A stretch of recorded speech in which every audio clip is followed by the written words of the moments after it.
What is up guys, I am Ryan and you're watching the Aquamaniacs channel. So in today's video I'm going to be talking about some of the most asked questions about flowerhorn fish, and these questions were asked repeatedly in all platforms. So I'm just going to answer a few questions in this video, and there will be another video on the very same topic of flowerhorn's most asked questions. So I'm going to be doing this Q&As frequently guys, because it's not possible for me to make videos on every single topic, especially when I do not have the fish at the moment. And so it's better this way if I answer your questions and clear your doubts. So let's get started with question number 1. Why does flowerhorn fish get parasites? Now this is such a simple question to answer because many people don't know actually, but parasites are very common in fish keeping and in any fish in the world. Actually all fishes have parasites. As they say, if you eat raw fish you get parasite, and the fishes that we eat, the fishes that we keep, all have parasites, all suffer from internal parasites. Now internal parasites can be of various species and different kind of parasites. There are many, and some of the worst ones are hexameta, and that's a very fatal parasite.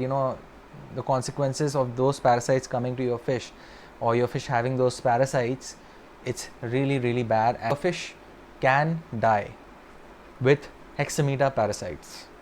So parasites is very common, and since flowerhorn is a hybrid fish, just to answer the question, flowerhorn is a hybrid fish and its immunity is so weak because of interbreeding, crossbreeding, so many various breeds today. So the fish does not have that immunity to cope up with the parasite, or get it out of his system like other fishes, local fishes in your lakes and streams do.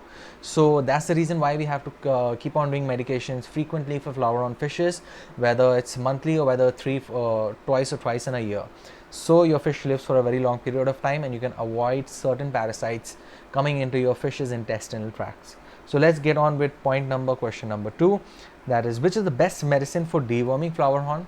Now, well, there are many medicines out there in the market, and I know many of you guys are confused which medicine is the best, and obviously it's such an expensive fish, and there are many medications, and I have told you about Metrogel 400 mg, or also known as metronidazole, and I've also told you about CZ Clear, and there is another breeder special medicine which I do supply, which is very effective and strong, not because I supply it, because all the breeders in India and many places of the world do use it. It's a mix of several medicines, and even CZ Clear people want to use. People think that it's very effective, but I can tell you CZ Clear is basically metronidazole and a mix of some other medications too, and you have to give a high dose, and you have to probably dose your fish, inject your fish around 2 to 3 times or even 4 times to see any effect in your fish, and also it could do some kind of a damage.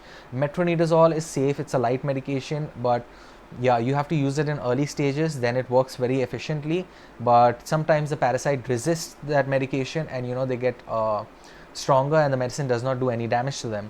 So metronidazole is definitely safe, but and it's very effective for hexameta also, but you have to do regular frequent dewormings with that. And 400 mg a tablet, you just have to take 1 quart of the tablet and 0.5 ml of dosing, including water, 15 ml of water and quarter of the tablet, and total dosing in your syringe should be only 0.5 ml and you're good to go. And after deworming your fish should recover within 24 to 36 hours. If it's in early stages, then it should start accepting food also if it has stopped earlier. Let's get to question number 3. Best breed in flowerhorn fish. This is the most asked question I can say, and I've got these questions asked from the time I started this YouTube channel, but I wanted to make a video, but I did not have several breeds at that moment to show you actually. So I said, just let me answer the question and hopefully you'll understand that way.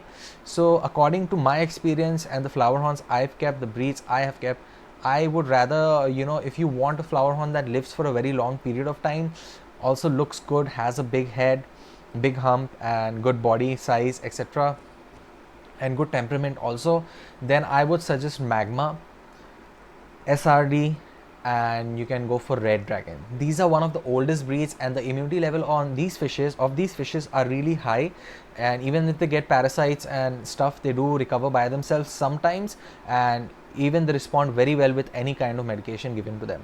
So breed, I think magmas grow to be the biggest flower horns with big head. Depends on which gene you're getting on magma, monster cock, monster head, or just normal monkey head or etc. But yeah, magmas do grow biggest in size, and they live very long, and you can go for SRDs, you can go for red dragons. But these fishes are not so vibrant in color. SRDs are, and they do not have that much of a pearling in their head or in their bodies, so you have to compromise with something if you want your fish to live really long. But they definitely look good in the aquarium and live longer than any other new breeds in the market out there, like PP, PPRS, and PN, etc. Because those fishes are so interbred and they have such a low immunity, they only barely live for around 1.5 to 2 years max. So you can go for these breeds which I have suggested. These are the best breeds according to me. Even red KML and king SRDs are also somewhere not that much mixed or interbred, and they also live long. But yeah, those three common ones are the highest immune fish, you can say, the highest immunity fish in Flowerhorn. So the fourth question is, my Flowerhorn's head is not growing. Which is the best food?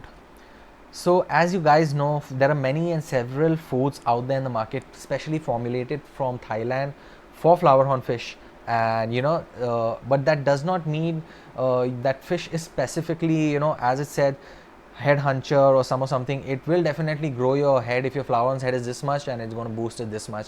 That's not happening. Flowerhorn's head, color, hump, pearling is all on genetics. It all depends on genetics. So if your Flowerhorn's genes is not good, if the genes is not good, it's not going to have a good head.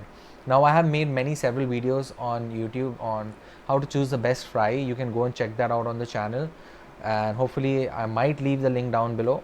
If not, you can just search on the channel how to choose a good quality Flowerhorn fry. Now, if you want to know that your Flowerhorn is getting a good head and it's going to have a good head in future, once it's grown up, you should see the head popping up within 2.5 inch in size when the Flowerhorn is, and 3 inch. If your Flowerhorn has a nice round shaped head in 2.5 inch, 3 inch size, that means your Flowerhorn is definitely going to have a good hump, even a monster head. But that does not also necessarily mean that your Flowerhorn is not going to have any head at all. It could have a big monster head, it could have a normal decent size head, and it doesn't really matter. It's your pet. You should be happy with what you really have. There is a lot to explain about head, hump growth, color growth. Maybe I'll do a detailed video on it after this video somewhere in the future. So yeah, if you want to know your Flowerhorn is going to get a good head, make sure it has a head at this size, 2.5 inch size, and that's definitely a guaranteed sign of a big head, or a Flowerhorn is going to have a head. And yeah, those food definitely help the gene to really reach its potential, but it does not do any extra effect on the head if your Flowerhorn head is not growing. It might help like 0.5 inch or some difference you might see, but it does not affect the head growth that much, according to me, and to be really truly and frank to this question, because many YouTubers out there are giving misinformation, but it's not true.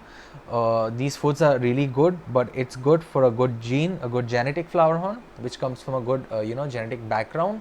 So definitely see if your Flowerhorn has a good gene. So that's basically it for this video, guys. I have answered 4 important questions, and there's going to be a part 2 of this video, or maybe part 3 also, because there are so many questions about Flowerhorn fish and it takes time to answer. I don't want the video to get too long. So if you like this video, guys, definitely give it a thumbs up. It motivates me. There are so many views coming on the video, but there are less likes. So definitely hit the like button if you forget to, and if you forget to subscribe if you're new on this channel, don't forget to do that too. Until the next video, peace.